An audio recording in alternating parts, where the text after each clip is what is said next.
मोसले ने तत्वों का जो वर्गीकरण किया वह मोसले का आवर्त सारणी कहलाए और उसी को हम लोग आधुनिक आवर्त सारणी के नाम से भी जानते हैं। अब मोसले की आवर्त सारणी को हम लोग बना करके चित्र के माध्यम से देखेंगे कि मोसले ने किस प्रकार से तत्वों का वर्गीकरण अपने सारणी में किए। तब बताए कि मोसले ने कुल मिलाकर के सारणी में 18 वर्ग और 7 आवर्त बनाए। कितने? 7 आवर्त और 18 वर्ग बना करके सभी तत्वों का वर्गीकरण किया। अब मोसले का जो सारणी है वह सारणी अभी हम लोग के सामने बोर्ड पर है।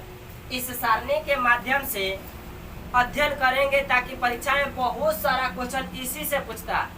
यदि तत्वों के वर्गीकरण से क्वेश्चन पूछे तो सबसे ज्यादा क्वेश्चन यहाँ से उठाए। और रसायन विज्ञान में सबसे महत्वपूर्ण चैप्टर माना जाता है तो तत्वों का वर्गीकरण। हर परीक्षा में इससे 1, 2, 3, 4, 5 क्वेश्चन पूछ देता। रेलवे तक खास करके 18 में जो एग्जाम हुआ उसमें प्रत्येक शिफ्ट 5 से 6 क्वेश्चन केवल इससे पूछता था। जो फिगर आज की क्लास में हम लोग देख रहे हैं इससे बहुत क्वेश्चन बनेगा, इससे बना है और बहुत क्वेश्चन बनेगा। थोड़ा सा डीपली अध्ययन करने की कोशिश करते हैं हम लोग। देखिए यहाँ पर आपको सारणी में बताए, यहाँ आवर्त लेख करके तीर का चिन्ह दिए है, मतलब यह जो जा रहा है इस तरह से यह आवर्त कहलाएगा। इधर से इधर की तरफ जाएगा तो आवर्त कहलाएगा। और इस तरह से आवर्तों की संख्या 1, 2, 3, 4, 5, 6 और 7। और ऊपर से नीचे की तरफ जो आएगा इस तरह से आएगा, यह जो आएगा यह क्या कहलाएगा? वर्ग। यह क्या कहलाएगा? वर्ग। अब वर्ग कितने बनाया गया? 18। यह हो गया पहला वर्ग, 1 लिखा हुआ है ना, पहला वर्ग। यह हो गया दूसरा वर्ग, 3 लिखा गया है ना, तीसरा वर्ग, चौथा वर्ग, 5वां वर्ग, 6ठा वर्ग। ऐसे बढ़ते बढ़ते हम लोग कुल मिला करके लास्ट में देख रहे हैं किसको? 18वें वर्ग। कितने वर्ग बनाया गया? 18। अब इतने बड़े फिगर को और समझने में थोड़ा सा सुविधा हो इसके लिए फिर से इसका भी वर्गीकरण 4 ब्लॉक बना दिया, 4 सेक्टर। एक सेक्टर में रखा गया है पहले वर्ग को और दूसरे वर्ग। पहला वर्ग और दूसरे वर्ग को एक सेक्टर में रखा गया जिसे कहा गया एस ब्लॉक। क्या कहा गया? S block. अब एस ब्लॉक में पूछेगा बाबा कि कौन से ग्रुप यानी कि वर्ग को रखा गया है, तो पहले वर्ग और दूसरे वर्ग। ठीक है। इसके आगे जब हम लोग बढ़ेंगे तब तीसरा, चौथा, 5वां इस तरह से बढ़ते जाएंगे। तब तीसरे वर्ग से लेकर के 12वें वर्ग इतने पार्ट को रख दिया गया है बी ब्लॉक। ब्लॉक का नाम दिया गया बी ब्लॉक। वर्ग 1 और वर्ग 2 को रखा गया एस ब्लॉक में। अब वर्ग 3 से लेकर के वर्ग 12 तक को रखा गया है बी ब्लॉक में। उसके बाद हम लोग देखेंगे 13 से लेकर के 18 तक। वर्ग 13 से लेकर के 18 तक को रखा गया है पी ब्लॉक में। किस ब्लॉक में? पी ब्लॉक में। यहाँ लिखे 13 से लेकर के 18 तक की वर्ग को पी ब्लॉक। और उसके बाद एक और ब्लॉक बनाया गया है एफ ब्लॉक। एफ ब्लॉक में यहाँ पर नीचे उसको अलग निकाल करके रखा गया है एफ ब्लॉक को। एफ ब्लॉक में बताया जाता है लेंथेनाइट्स और एक्टेनाइट्स।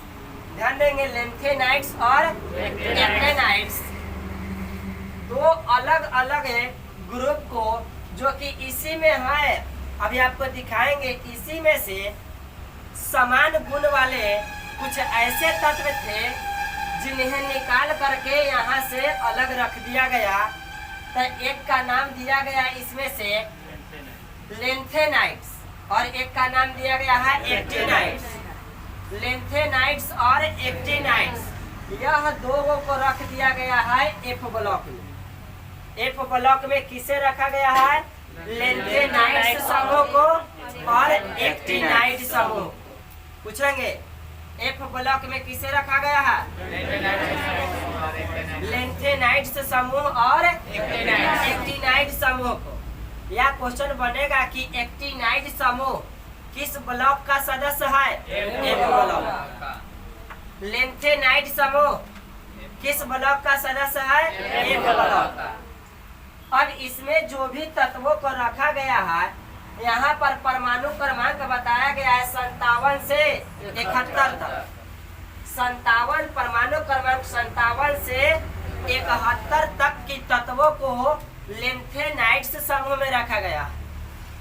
और फिर परमाणु क्रमांक 89 से लेकर के 103 तक की तत्वों को एक्टिनाइड्स समूह में रखा गया। अब यहाँ पर यह जो ग्राफ बना हुआ है फिगर, इसमें तक कुल मिलाकर के 118 तत्वों को एडजस्ट किया गया। यहीं पे आपको देखने के लिए मिलेगा यहाँ से 57 से 71 तक। अब 57 से 71 तक में समान गुण पाया गया, तो उस सभी को यहाँ पर एडजस्ट न करके यहाँ से निकाल करके लेंथेनाइड्स समूह बना दिया।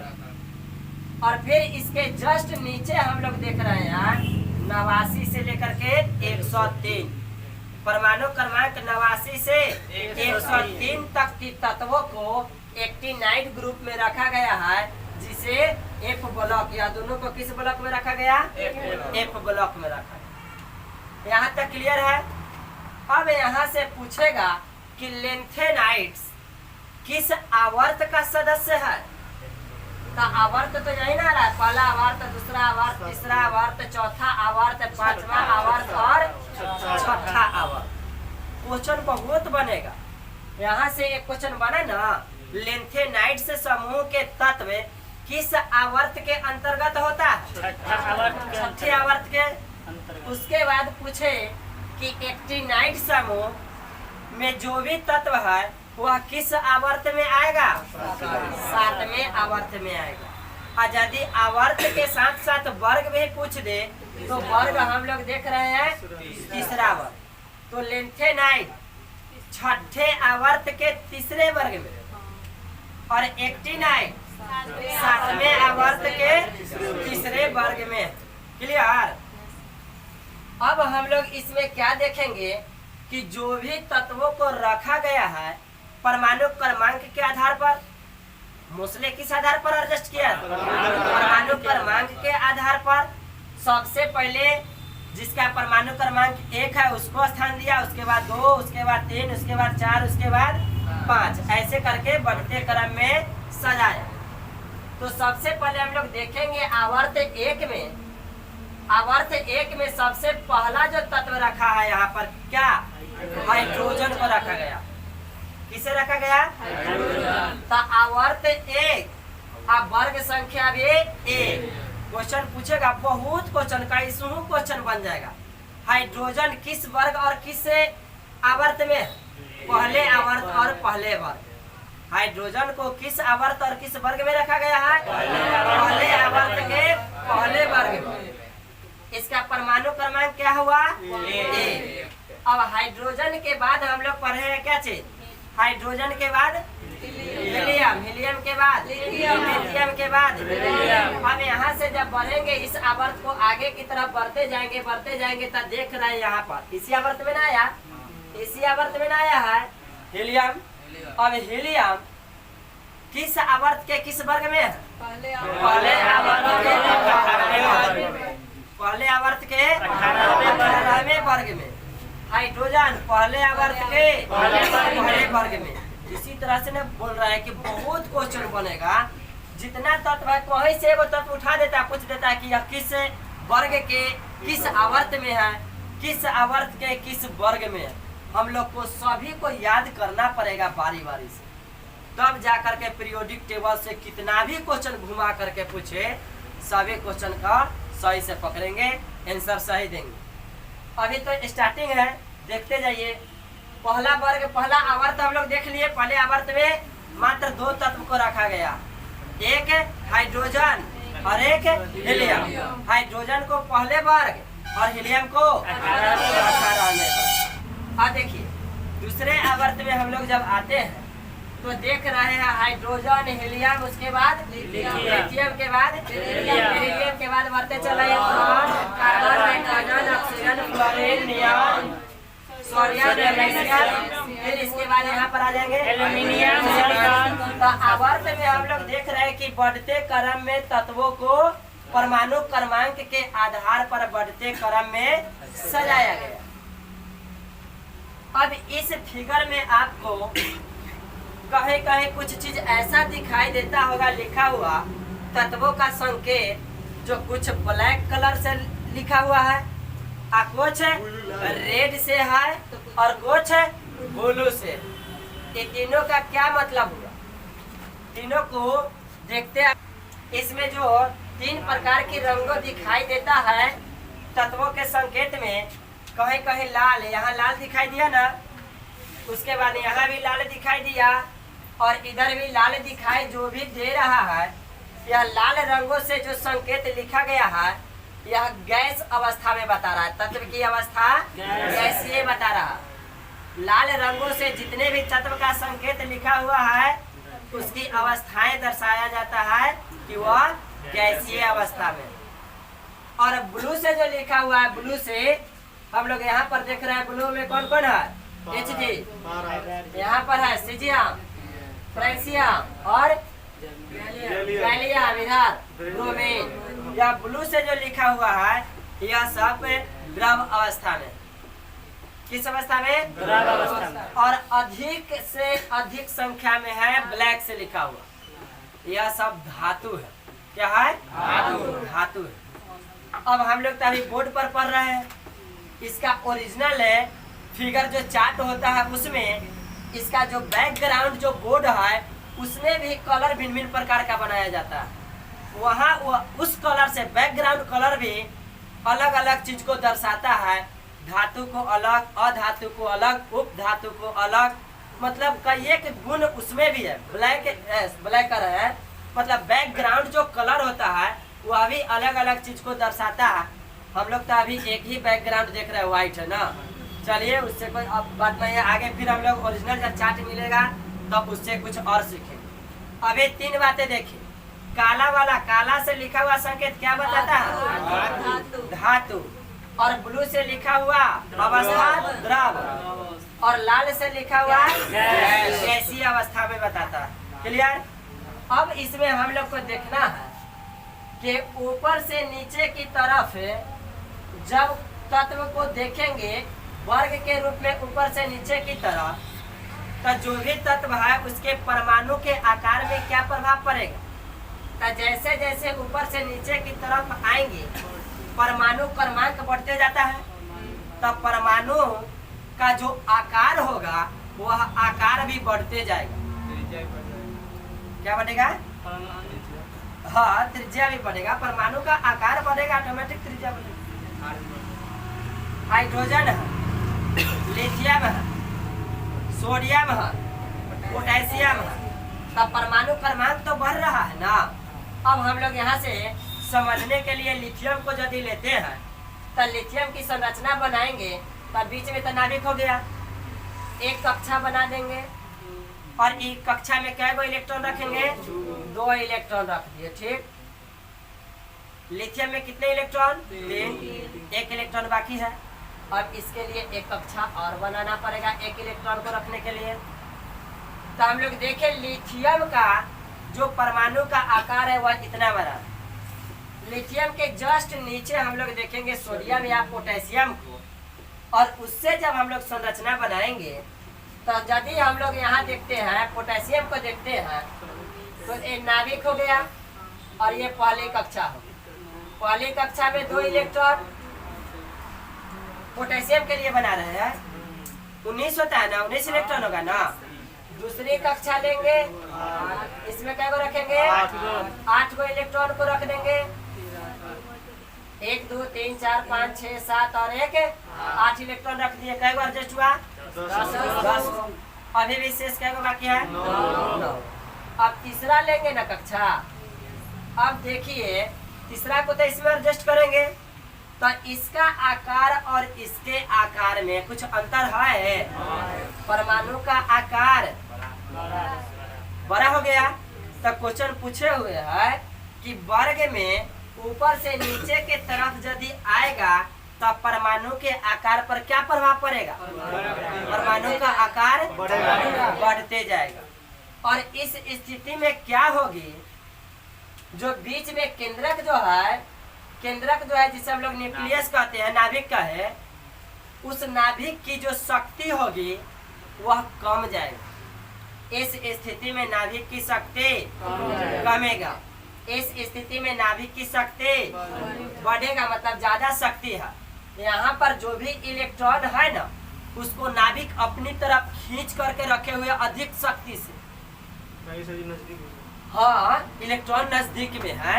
और जैसे जैसे कक्षा का आकार बढ़ेगा तो जितना आकार बढ़ेगा तो जब बहुत बड़ा आकार हो जाएगा तो इलेक्ट्रॉन नाभिक से बहुत दूर रहेगा, तो उसको तो उतना शक्ति से नहीं ना खींच सकता है।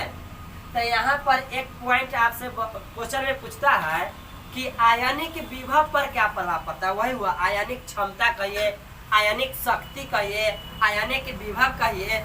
जब परमाणु का आकार बड़ा होगा तो आयनिक विभव या आयनिक क्षमता उसका कमेगा। किसका? नाभिक का। नाभिक की आयनिक क्षमता कमेगा। और जब आकार छोटा होगा तो आयनिक क्षमता बढ़ेगा। समझ में आ रहा है ना? जैसे यहाँ पर हम लोग देख रहे हैं कि इस फिगर में जो इलेक्ट्रॉन है नाभिक से कम ही दूरी पर है, इसको नाभिक क्या करेगा? अपनी तरफ खींच करके रखेगा। यहाँ पर नाभिक की शक्ति अधिक है, लेकिन इससे और ऊपर हम और बना देते हैं, और ऊपर बना दे इस तरह से, और यहाँ पर जो इलेक्ट्रॉन रहेगा नाभिक से उतना शक्ति लगेगा जितना शक्ति इस पर लग रहा। इस इलेक्ट्रॉन पर उतना शक्ति लगेगा नहीं रहता। कहा जाएगा कि यहाँ से इस अवस्था में इसका शक्ति धीरे धीरे ऐसा होगा कि बहुत ही कम हो जाएगा। तो उस स्थिति में यह इलेक्ट्रॉन क्या हो सकता है कि कक्षा छोड़ करके बाहर में जा सकता है। मतलब इस स्थिति में क्या होगा, यह परमाणु क्या करेगा? कुछ इलेक्ट्रॉन का त्याग कर देगा। अब खींच के रखने वाला नहीं है तो छूटवे करेगा ना। जाल से मछली पकड़ रहे हैं, जाल में जितना क्षमता होगा या कहीं कटा फटा रहेगा तो वहां से तो जब उसको पकड़ने में असमर्थ हो जाएगा जाल, तो मछली तो भागवे करेगा। उसमें से यहाँ से न्यूक्लियस का जो शक्ति है, जो क्षमता है, इस पर काम नहीं करेगा तो यह इलेक्ट्रॉन भागेगा ही। तो इस स्थिति में क्या होगा? इलेक्ट्रॉन का त्याग होगा। और जब इसका बड़ा आकार से जब आकार छोटा होने लगे और छोटा हो जाए आकार, उस स्थिति में नाभिक की शक्ति बढ़ेगा। तो उस स्थिति में यह क्या करेगा? नाभिक चाहेगा कि यहाँ पर जो इलेक्ट्रॉन है ना, अच्छा इतना बड़ा था, यहाँ पर इलेक्ट्रॉन था, इसका आकार घट के यहाँ पर आ जाए, इसका आकार हम बताए कि घट जाए, छोटा हो जाए। अब इलेक्ट्रॉन यहाँ पर आ जाए तो यह क्या सोचेगा? यह क्या चाहेगा? इसको खींच करके अपना और नजदीक ले आए, मतलब इलेक्ट्रॉन का ग्रहण करना। नाभिक का आकार छोटा रहने से इलेक्ट्रॉन ग्रहण होगा, आयनिक विभव बढ़ेगा, आयनिक क्षमता अधिक होगा, ठीक ना। लेकिन जब परमाणु का आकार बड़ा होगा तो आयनिक क्षमता घटेगा, आयनिक शक्ति कम होगा, और उस स्थिति में इलेक्ट्रॉन का त्याग होगा। अब सब लोग जानते हैं कि वैसे तत्व जो इलेक्ट्रॉन का त्याग करता है धातु कहलाता है।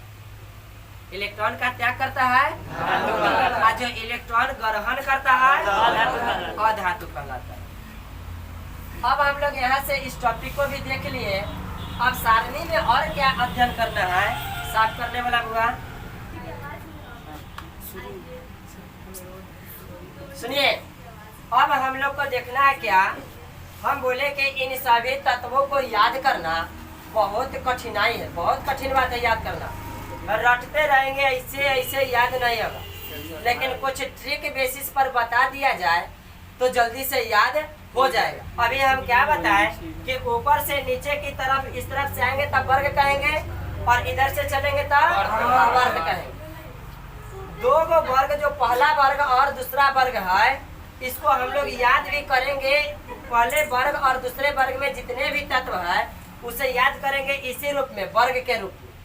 फिर इधर 13, 14, 15, 16, 17, 18 इन सभी को याद करेंगे वर्ग के रूप में।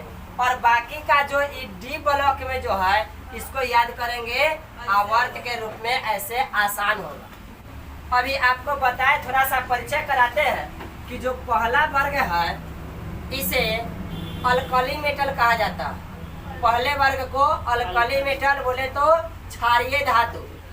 दूसरे वर्ग को किस नाम से जाना जाता है? Alkaline earth metal. हिंदी बोले तो क्षारीय मृदा धातु। क्षारीय मृदा धातु। प्रथम वर्ग को क्षारीय धातु और दूसरे वर्ग को क्षारीय मृदा धातु। इस ब्लॉक में दो ग्रुप है, एक पहला क्षारीय धातु का और दूसरा क्षारीय मृदा धातु का। उसके बाद इसको तो आवर्त के रूप में पढ़ेंगे। इसमें आते हैं 13 से लेकर के 18 तक के। 13 वाला जो वर्ग है इसे किस नाम से जाना जाएगा? Boron block, sorry boron block ना, बोरॉन फैमिली, हाँ या परिवार कहेंगे, बोरॉन परिवार। 13वें वर्ग को किस नाम से जानेंगे? बोरॉन परिवार या बोरॉन फैमिली कहेंगे। 14वें वर्ग को कार्बन फैमिली, 14वें वर्ग को कार्बन फैमिली के नाम से जानेंगे।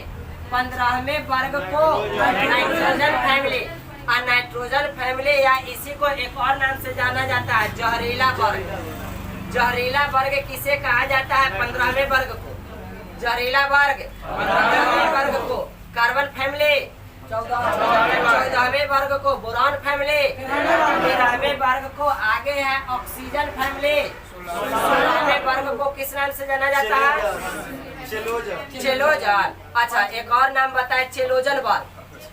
ऑक्सीजन फैमिली या चेलोजन वर्ग। बहुत सुंदर। खूब पूछता है इसको, चेलोजन वर्ग। चेलोजन वर्ग किस वर्ग को कहा जाता है? 16वें वर्ग को। आवर्त सारणी के किस वर्ग को चेलोजन वर्ग के नाम से जाना जाता है? 16वें वर्ग को। 15वें वर्ग को किस नाम से जाना जाता है? हाँ, नाइट्रोजन फैमिली या जहरीला वर्ग। उसके बाद है 17वें वर्ग में है fluorine, fluorine family, fluorine family या हाइड्रोजन वर्ग, फ्लोरीन फैमिली या हाइड्रोजन वर्ग। तो हम लोग देखें, नाइट्रोजन फैमिली को कहा जहरीला वर्ग, ऑक्सीजन फैमिली को कहा चेलोजन वर्ग और ये फ्लोरीन फैमिली को कहा हाइड्रोजन वर्ग।